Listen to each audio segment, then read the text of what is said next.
Good morning दोस्तों, welcome back once again to my YouTube channel the Bamoria science classes.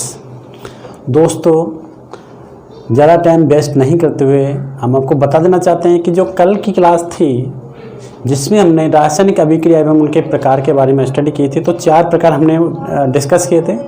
संयोजन अभिक्रिया, वियोजन अभिक्रिया, विस्थापन और द्विविस्थापन अभिक्रिया, जिसके हमने कुछ एग्जाम्पल सहित उनको समझाया था। जो वियोजन अभिक्रिया थी उसको हमने अपघटन अभिक्रिया के रूप में दिया। बोथ आर सेम, कई बार अलग भी लोग समझते हैं, सेम है, पर उस थोड़ा आज उसके बारे में दोबारा से हम डिस्कस इसलिए करेंगे, उसके टाइप्स हैं। ठीक है, आप चाहो तो ज़रूरत तो नहीं है वैसे, उसका देखते हैं लास्ट में क्या करना है।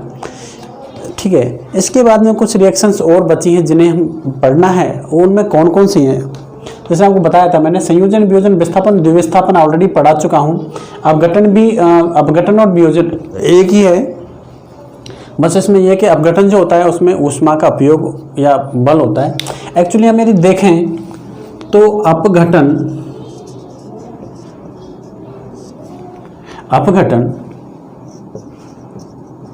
ऊष्माक्षेपी,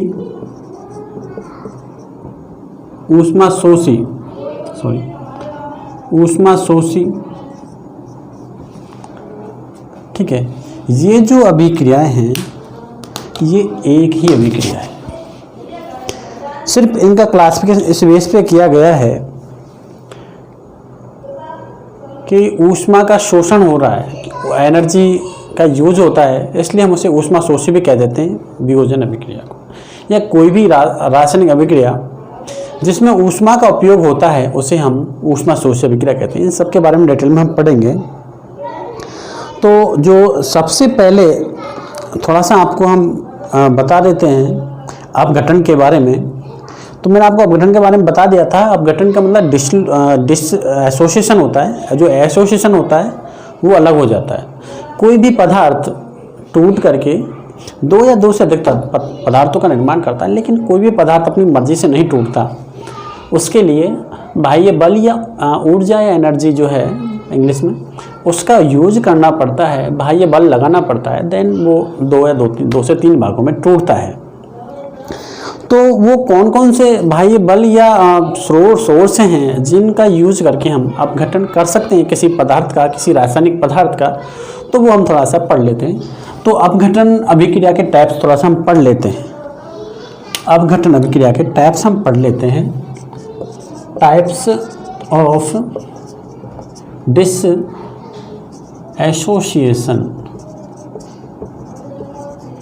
रिएक्शन। ठीक है, टाइप अपघटन अभिक्रिया के प्रकार।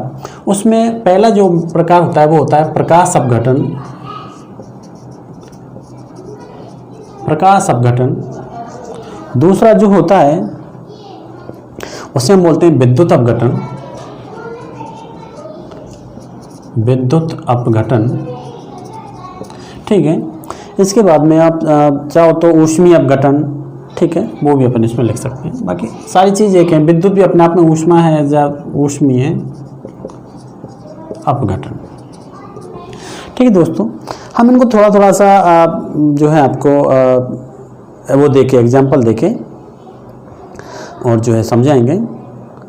तो हमने पहले जो आपको पढ़ा रहे हैं प्रकाश अपघटन, मैंने आपको एग्जाम्पल दिया था हाइड्रोजन ब्रोमाइड का। ठीक है, इनकी डेफिनेशन कुछ नहीं है। जब किसी पदार्थ का, मान लीजिए हमको डेफिनेशन देनी प्रकाशीय अपघटन की, जब किसी पदार्थ को प्रकाश की उपस्थिति में उसका अपघटन किया जाता है वो प्रकाशीय अपघटन होता है। जब किसी पदार्थ को तोड़ने के लिए, किसी पदार्थ को का वियोजन करने के लिए हम ऊष्मा का उपयोग करते हैं, ऊष्मीय अपघटन कहलाता है। जब हम किसी पदार्थ का अपघटन करने के लिए विद्युत का उपयोग करते हैं, देन उसे हम विद्युत अपघटन कहते हैं। तो इनका डेफिनेशन इतना कुछ स्पेशल नहीं है, आप जो है अपने बुक्स में भी लिख सकते हो। बाकी आपको इतना तो कॉमन सेंस है, जो है आपको याद रहेगा। ठीक है, इनका थोड़ा सा रिएक्शंस, एक एग्जांपल कई बार क्या होता है कि पूछ लेते हैं कि गिव एनी एग्जांपल फॉर प्रकाशीय अपघटन और एनी इलेक्ट्रिकल डिसएसोसिएशन। तो ऐसी कंडीशन में जो है हमसे कुछ वो पता होना चाहिए। तो मैंने आपको प्रकाशीय अपघटन के लिए बताया था कि जो हाइड्रोजन ब्रोमाइड होता है, वो प्रकाश की उपस्थिति में टूटता है और हाइड्रोजन और ब्रोमीन गैस का निर्माण करता है। दोनों गैसें हैं, ठीक है। ये जो चिन्ह होता है ये क्या गैस का होता है, ठीक है। तो इस तरह आप इनको संयुक्त करने के 2 लगा सकते हो। तो ये जो है प्रकाशीय अपघटन का एक एग्जाम्पल है।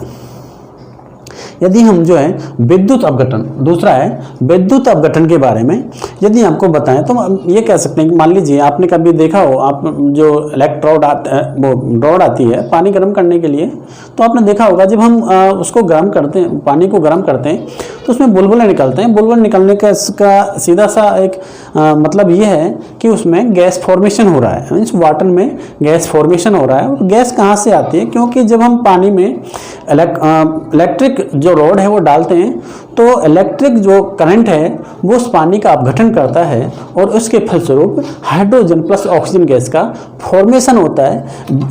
दैट्स वाई जो गैस के जो बुलबुले होते हैं वो उसमें दिखाई देते हैं, ठीक है। तो हम इसके लिए आप ले सकते हैं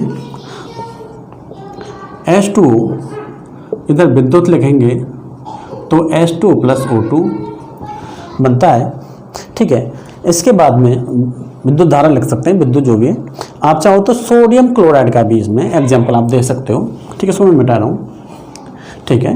देन सोडियम क्लोराइड का भी आप दे सकते हो, इसमें विद्युत धारा प्रवाहित कराते हैं तो सोडियम प्लस Cl2 का निर्माण होता है, ठीक है। ये थोड़ा सा एक इसमें एक जलीय वजह जैसा होता है और क्लोरीन जो है वो गैस है, आपको पता होना चाहिए।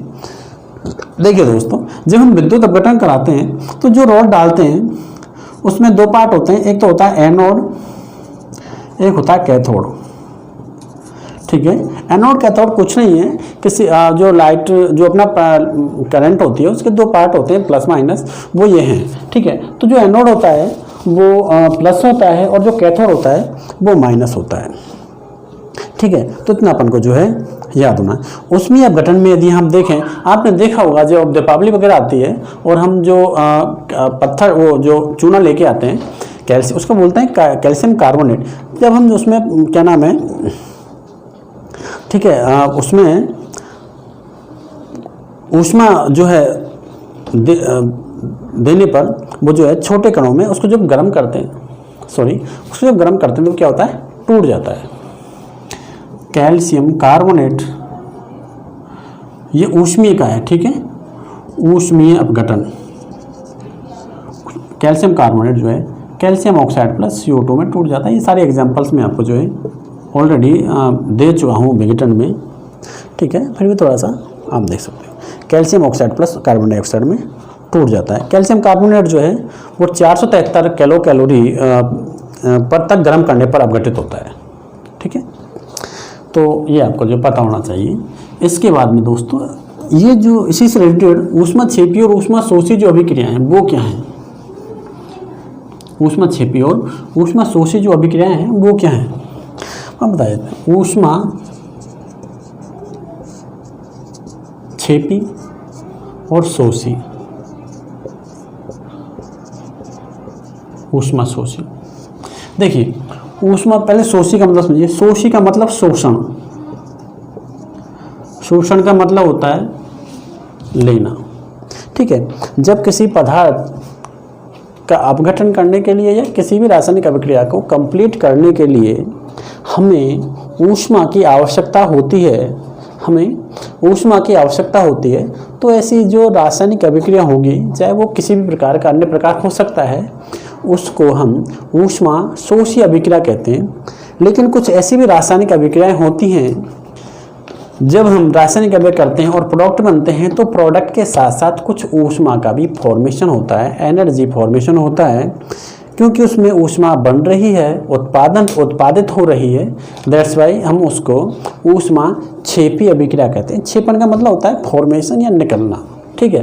तो ऊष्माक्षेपी, इसमें जो है ऊष्मा का उपयोग होता है। ऊष्माक्षेपी में ऊष्मा का उत्पादन होता है, ठीक है।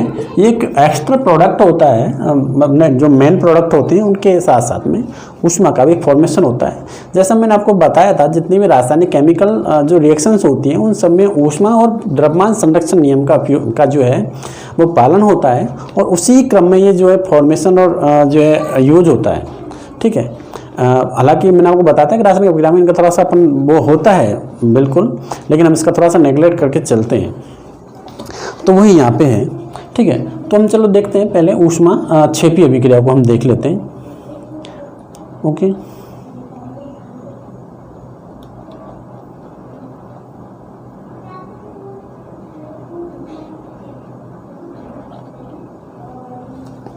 ठीक है दोस्तों, ऊष्मा क्षेपी का सबसे बड़ा एग्जाम्पल है कोई भी दहन। जब हम लकड़ी को जलाते हैं, कोयले को जलाते हैं, मीन्स कार्बन को जब हम जलाते हैं तो प्रोडक्शन होता है किसका? ऊष्मा का। कार्बन डाइऑक्साइड के अलावा ऊष्मा का भी जो है प्रोडक्शन होता है, उससे हम ऊष्मा क्षेपी अभिक्रिया कहते हैं। तो इसकी परिभाषा लिख लीजिए, ऐसी रासायनिक अभिक्रियाएं जिनमें नए पदार्थों के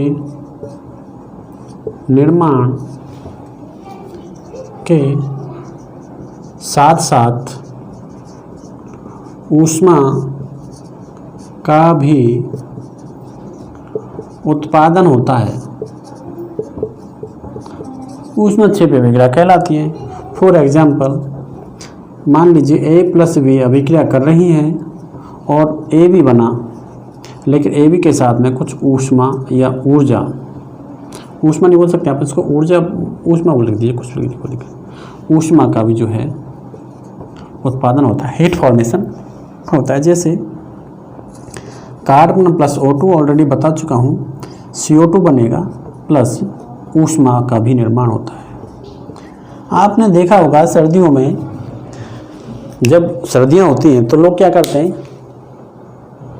लकड़ियों में आग लगा के, कोयलों में आग लगा के और तापते हैं, उनको ऊष्मा मिलती है, गर्मी मिलती है। वो क्यों मिलती है? क्योंकि वो एक ऊष्मा क्षेपी अभिक्रिया है। क्या है? कि ऊष्मा क्षेपी अभिक्रिया जिसमें ऊष्मा का हीट फॉर्मेशन जो है, हीट फॉर्मेशन उसमें होता है।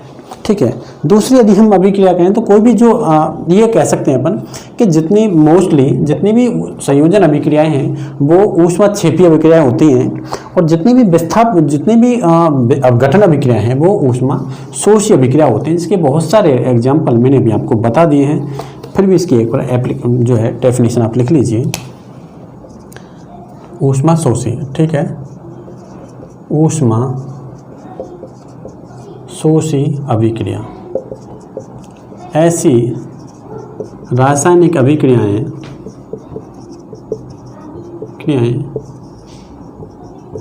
जिनको प्रतिपादित करने के लिए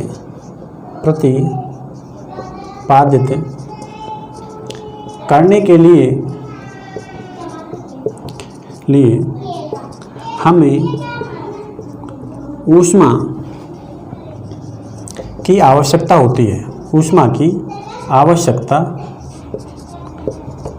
होती है। ऊष्मा क्षेपी, ऊष्मा शोषी अभिक्रिया कहलाते हैं। इमेजिन AB कोई पदार्थ है, ठीक है, उसमें ऊष्मा का यूज करके हम उसको A+B में तोड़ देते हैं। ठीक है। कैल्शियम कार्बोनेट को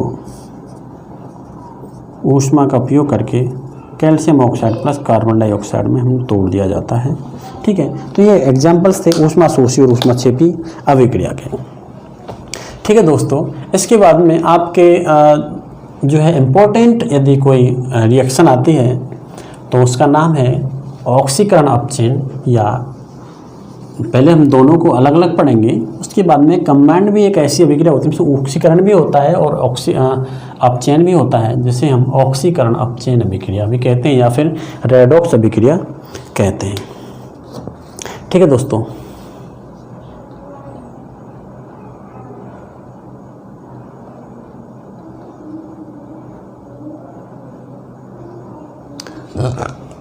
ये थोड़ा इम्पोर्टेंट है। नंबर 1 ऑक्सीकरण। दोस्तों ये ऑक्सीकरण हमारे ज़िंदगी में हमारी लाइफ की बहुत इम्पोर्टेंट रिएक्शन है। हाँ सोचिए कि यदि ये रिएक्शन नहीं होती तो शायद हम नहीं रह पाते, क्योंकि इस ऑक्सीकरण के कारण ही जो हम कुछ खाना खा पीते हैं वो हमारे शरीर तक कैसे पहुँचे, नहीं पहुँचता। ऑक्सीडेशन होता है उसका, फिर हमें उससे एनर्जी मिलती है। ठीक है, तो ऑक्सीकरण का सीधा सा मतलब है oxy, addition of oxygen means ऐसी रासायनिक अभिक्रियाएं जिसमें ऑक्सीजन का योग होता हो, जिसमें ऑक्सीजन जुड़ती हो। ठीक है, ऑक्सीकरण कहलाता है। कहने का मतलब ऑक्सीजन का योग ही क्या कहलाता है, ऑक्सीकरण कहलाता है। ठीक है, तो उसकी डेफिनेशन क्या होगी,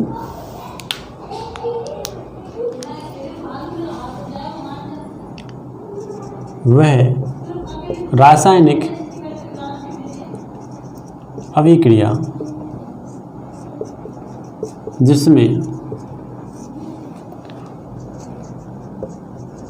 ऑक्सीजन का योग, इसके साथ कुछ और भी कंडीशंस हैं।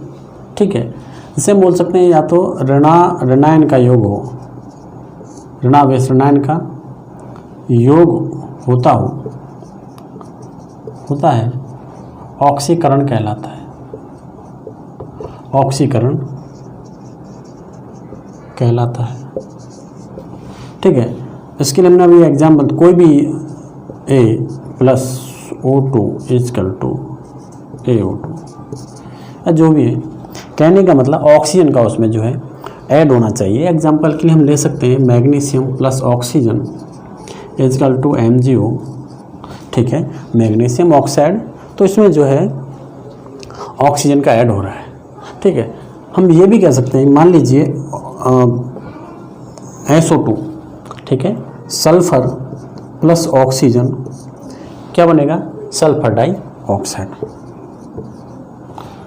ठीक है, तो ये सारी जो अभिक्रिया हैं वो क्या है, ऑक्सीकरण अभिक्रिया हैं। हम यदि देखें तो कैल्शियम ऑक्साइड प्लस CO2, नहीं ये तो नहीं। ठीक है, कहने का मतलब किसी भी पदार्थ की यदि आप ऑक्सीजन से अभिक्रिया कराते हो तो वो ऑक्सीकरण अभिक्रिया कहलाता है। दूसरा जो है वो हम कहेंगे अपचयन। इसमें है ऑक्सीजन की कमी। क्या होगी, ऑक्सीजन की कमी जो है वो अपचयन कहलाती है।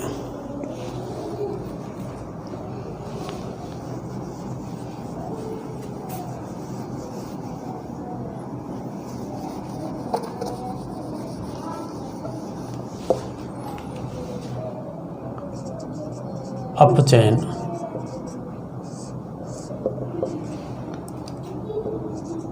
वह रासायनिक अभिक्रिया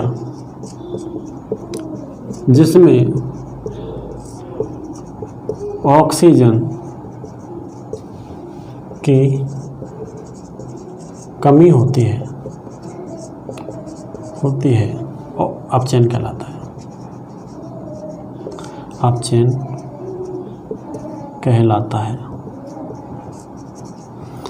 जैसे एग्जाम्पल अपने यहाँ से लेते हैं अपन, KClO3। ठीक है, KClO3 ये वही, इसमें थोड़ा सा यूज़ होता है, अपघटन होता है, तो हम बनता है KCl+O2। इसमें ऑक्सीजन अलग हो जाती है। ठीक है, आप और ले सकते हो मैग्नीशियम, जो इसमें और ऐड किया था इसमें अलग हो जाएगा, magnesium plus oxygen, carbon plus CO2, carbon plus O2। ठीक है, इस तरह कोई भी रिएक्शन जिसमें ऑक्सीजन की कमी होती हो वो क्या कहलाती है, अपचयन अभिक्रिया कहलाती है। दोस्तों ये जो है ऑक्सीजन के आधार पे थी। यदि हम इसका कंप्लीट वो देखें, हाइड्रोजन के आधार पे भी ऑक्सीकरण और अपचयन होता है। हाइड्रोजन के आधार पर भी ऑक्सीकरण और अपचयन का जो है क्लास वो है। इसमें क्या होता है एक्चुअली, यदि हम जो है डेफिनेशन दें ऑक्सीकरण की, तो हम ये कह सकते हैं कि कोई भी रासायनिक अभिक्रिया जिसमें ऑक्सीजन का ऐड हो, ऑक्सीजन का योग हो तथा हाइड्रोजन की कमी हो। समझ रहे हो, किसका ऐड हो, मतलब ऑक्सीजन की वृद्धि और हाइड्रोजन की कमी यदि किसी अभिक्रिया में हो रही है तो उसे हम बोलेंगे ऑक्सीकरण अभिक्रिया। दूसरे, यदि ऑक्सीकरण की कमी हो रही है एवं हाइड्रोजन आयन की वृद्धि हो रही है, ऑक्सीजन की कमी और हाइड्रोजन आयन की वृद्धि हो रही है, तो ऐसी अभिक्रिया को हम अपचयन बोलते हैं। क्या बोलते हैं, अपचयन बोलते हैं। आप चाहो तो आगे मैं अलग से नहीं लिखाना चाहता, मैं एक्चुअली तुम्हारी किताबों में अलग अलग दे रखा है, मैं इसलिए मैंने थोड़ा सा अलग बताने की आपको कोशिश की है।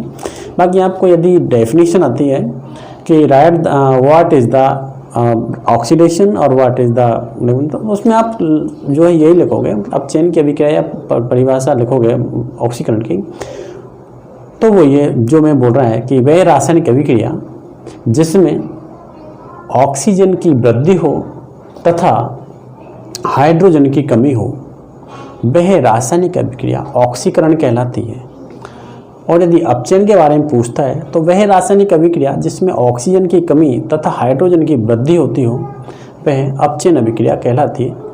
लेकिन यदि स्पेशली पूछता है कि जो है ऑक्सीकरण को ऑक्सीजन की वृद्धि या कमी के आधार पर समझाइए, या हाइड्रोजन के आधार पर आप अपचयन को परिभाषित कीजिए, या हाइड्रोजन के आधार पर आप जो है ऑक्सीकरण को अपचयन को परिभाषित कीजिए, तो ऐसी स्थिति में आपको जो है देखना पड़ेगा। यदि हाइड्रोजन के आधार पर आपको करना है तो आप ये कह सकते हो कि ऐसी रासायनिक अभिक्रिया जिसमें हाइड्रोजन की कमी होती हो, ऐसी रासायनिक अभिक्रिया जिसमें हाइड्रोजन की कमी होती है ऑक्सीकरण कहलाता है, और जिसमें हाइड्रोजन की वृद्धि होती है वो अपचयन कहलाता है। तो वो सारी चीज़ें जो हैं हम कह सकते हैं। ठीक है दोस्तों, इसके बाद में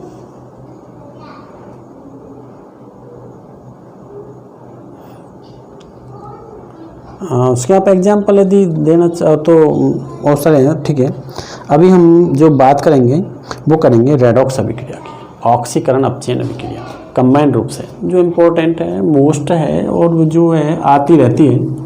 ठीक है दोस्तों, और इसके बारे में नहीं इसकी सिर्फ परिभाषा पूछी जाती है, इसके बारे में बहुत कुछ पूछा जाता है आपसे। तो हम वो पढ़ रहे हैं ऑक्सीकरण, क्योंकि ऑक्सीकरण अपनी नहीं पूछी जाती, इसी की पूछी जाती है, ऑक्सीकरण अपचयन अभिक्रिया। अपचयन अभिक्रिया जिसे हम बोलते हैं रेडॉक्स अभिक्रिया। क्या बोलते हैं, रेडॉक्स अभिक्रिया। रेडॉक्स अभिक्रिया का मतलब यह है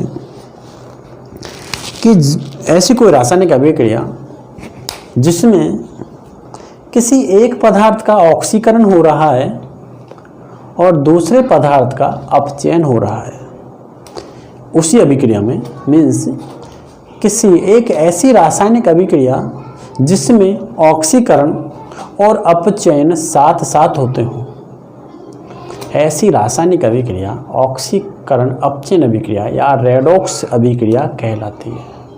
समझा? मतलब दोनों ऑक्सीकरण भी होगा और अपचयन भी होगा एक ही अभिक्रिया में, वो रेडॉक्स अभिक्रिया कहलाएगी। देखिए, वह रासायनिक अभिक्रिया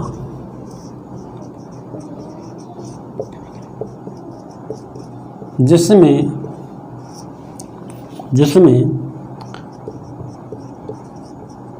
ऑक्सीकरण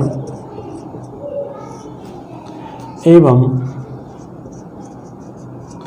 अपचयन साथ साथ होते हैं, एक साथ होते हैं, रेडॉक्स रिएक्शन अर्थात रेडॉक्स अभिक्रिया कहलाती है। रेडॉक्स अभिक्रिया कहलाती है। ठीक है दोस्तों, एग्जाम्पल के लिए आप ले सकते हो इमेज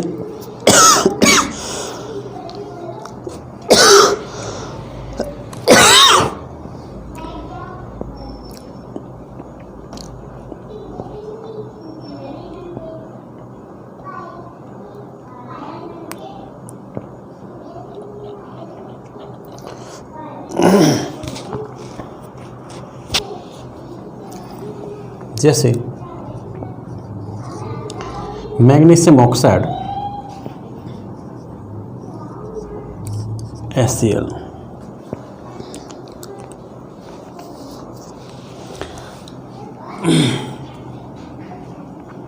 दोस्तों ये +2 है, -2 है, +1 है, -1 है।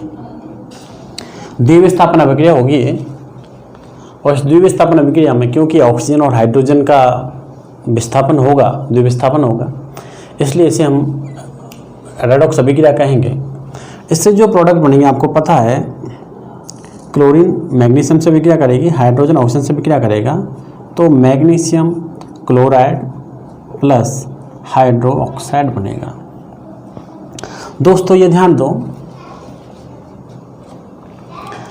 कि यहाँ ऑक्सीजन की कमी हो रही है, मैग्नीशियम ऑक्साइड से मैग्नीशियम क्लोराइड बन रहा है, मीन्स ऑक्सीजन की कमी हो रही है, ऑक्सीजन निकल रहा है। तो ऐसी स्थिति में हम उसे बोलेंगे रेडॉक्स अपचयन अभिक्रिया। क्या बोलेंगे? अपचयन अभिक्रिया। जबकि हाइड्रोजन के साथ इसका संयोग हो रहा है, हाइड्रोजन के साथ इसका योग हो रहा है, हाइड्रोजन की ऑक्सीजन की वृद्धि हो रही है, इसलिए हम इसे बोलेंगे ऑक्सीकरण अभिक्रिया भी इसको बोलेंगे। साथ ही इधर से हाइड्रोजन की कमी हो रही है, एक साइड में हाइड्रोजन की ऑक्सीजन होती है। बेस्ट एग्जांपल अपन कह सकते हैं एक रेडॉक्स अभिक्रिया के लिए magnesium chloride plus hydrogen chloride. ठीक है दोस्तों, और भी ऐसी बहुत सारी वो हैं, टाइम का थोड़ा सा बाउंडेशन है तो ज़्यादा एग्जांपल हम नहीं ले सकते दोस्तों। इसके अलावा इसी अभिक्रिया ऑक्सीजन अपचयन में एक छुपा हुआ तथ्य है, ये है कि आपको पता है कि ऑक्सीजन जो होती है माइनस होती है और हाइड्रोजन होता है प्लस का होता है। तो प्लस और माइनस के आधार पर भी हम ऑक्सीकरण और अपचयन को परिभाषित कर सकते हैं। जो मैंने फर्स्ट आपको जो लिखवाया था उसमें बताया था कि जब ऑक्सीजन की वृद्धि हो, मतलब उसमें लिखा था रेनाइन, ऑक्सीजन की वृद्धि हो या रेनाइन की वृद्धि हो तो ऑक्सीकरण कहलाता है। कहने का मतलब ऑक्सीकरण और अपचयन 3 तथ्यों के आधार पर डिफाइन हो सकते हैं। पहला ऑक्सीजन के आधार पर, दूसरा हाइड्रोजन के आधार पर और तीसरा आयनों के आधार पर, प्लस माइनस के आधार पर जो हम डिफाइन कर सकते हैं। ये था रेडॉक्स अभिक्रिया। बहुत सारे एग्जाम्पल्स हैं दोस्तों, आप अच्छे एग्जाम्पल्स ढूंढिए, कीजिए। मेरा आपसे एक ही रिक्वेस्ट है कि आप जितना अच्छा मेहनत करोगे, जितनी अच्छी प्रैक्टिस करोगे, आई होप आप अच्छे से समझोगे। नेक्स्ट क्लास से आपको अच्छे समझ में आएंगी और मुझे भी अच्छा लगेगा। और ऑफ कोर्स आप अपने एग्ज़ाम में उसका एक रिजल्ट मिलेगा, यू विल गेट अच्छे जो मार्क होंगे वो आपको मिलेंगे। ओके दोस्तों, इसके बाद में और भी अभिक्रियाएँ हैं आपके इसमें जो बता रखी है, मंद अभिक्रिया, तीव्र अभिक्रिया। इनका मुझे नहीं लगता है कि कुछ समझाना चाहिए, क्योंकि मंद अभिक्रिया और तीव्र अभिक्रिया आप समझते हो अच्छे से। मंद मीन्स धीमी अभिक्रिया और तीव्र मीन्स तेज अभिक्रिया। जिन अभिक्रियाओं को जो अभिक्रियाएँ बहुत कम समय में हो जाती हैं उन्हें तीव्र अभिक्रिया कहते हैं, और जिन अभिक्रियाओं को होने में थोड़ा समय लगता है उन्हें हम मंद अभिक्रिया कहते हैं। और इन अभिक्रियाओं को, किसी अभिक्रिया को मंद करने के लिए या किसी अभिक्रिया को तीव्र करने के लिए कुछ उत्प्रेरक जो है मिलाए जाते हैं, जिनके बारे में हम आपको कल पढ़ेंगे उत्प्रेरक के नाम से। और एक रासायनिक अभिक्रिया भी है, उदासीन अभिक्रिया, जो इम्पोर्टेंट है, उसको भी जो है हम कल आपके साथ कल पढ़ेंगे। तो उत्प्रेरक के आधार पर उन अभिक्रियाओं को हम तेज या धीमा कर सकते हैं। उसमें मंदक मिला दिया तो वो धीमा होगा, और यदि जैसे मान लीजिए कि यदि हमने पानी और नमक को मिलाया या पानी और चीनी को मिलाया तो उसे घुलने में टाइम लगेगा, लेकिन यदि हमने उसको गर्म किया, गर्म करने पे वो जल्दी मिल जाता है, तो वो एक तीव्र अभिक्रिया हो जाती है। तो सेम ऐसी ही अभिक्रिया है, मंद अभिक्रिया और तीव्र अभिक्रिया। दोस्तों ये जो लेसन है इसका ऑफकोर्स 50% ये भी हो पाया है। एक्चुअली अपन धीमे चल रहे हैं और टाइमिंग भी इतना नहीं मिल रहा है, ज़्यादा लंबी वीडियो बनाते हैं, आप देखते नहीं हो। तो कल मैं आपको ये जो उत्प्रेरक है और उदासीन अभिक्रिया है, इसके अलावा कोशिश करूँगा कि रासायनिक समीकरण को संतुलित कैसे करें।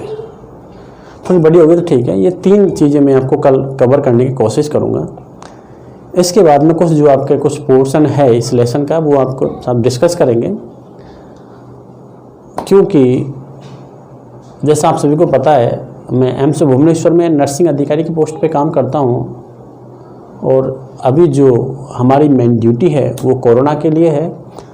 तो वो टर्म्स में आती है कि कभी किसी की ड्यूटी, कभी अभी मेरा 14 से 28 तक 14 डेज की कोरोना पेशेंट के जो वार्ड है, आईसीयू है, उसमें मेरी ड्यूटी लगेगी।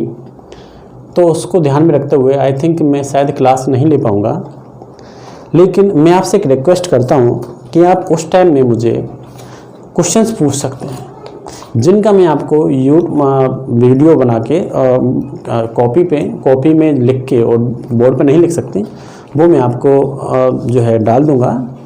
कोशिश करूँगा किसी अदर वे में, किसी दूसरे तरह से हम जो है आपको समझाएंगे, ठीक है, उसका आप यूज़ करें।